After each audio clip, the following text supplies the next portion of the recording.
$8 আমার মেয়ে রামিসার হত্যাকাণ্ডের সাথে সে জড়িত না,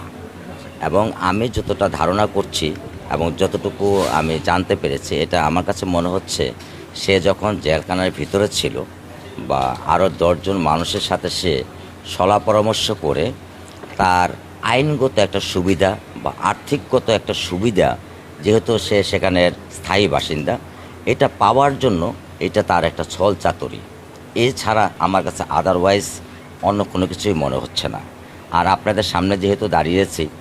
আমি একটা কথা বলবো, আমার রামিসা চলে গেছে, এটা হয়তো বা আল্লাহ তাআলার ইচ্ছে বা আমাদের সমাজ ব্যবস্থা যাই বলেন, তারপরও আমি মাননীয় প্রধানমন্ত্রী যে দ্রুততার সাথে আমার রামেসার বিচার প্রক্রিয়া শুরু করবার জন্য উনি যে কথা দিয়েছিলেন, এবং মাননীয় যুব ক্রীড়ামন্ত্রী উনি বারবার আমার সাথে যোগাযোগ রাখছেন, এবং আমাদের স্বাস্থ্যগত, আইনগত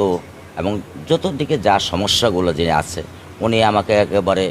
আপন ভাইয়ের মতো করে নিয়ে আমাকে উনি আগলিয়ে রেখেছেন, এবং যত সলা পরামর্শ বা আইনগত এই দিক থেকে আমাকে সাহায্য করছেন।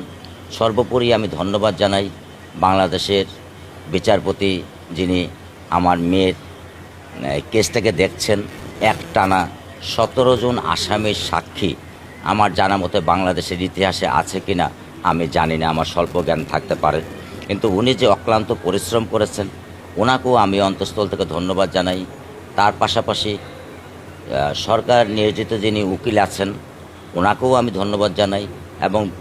বিচার বিভাগের সমস্ত কর্মকর্তা কর্মচারীকে, তাদেরকে আমার অন্তঃস্থল থেকে ধন্যবাদ জানাই এই বিচারটা দ্রুততার সাথে এবং একটানা করবার জন্য।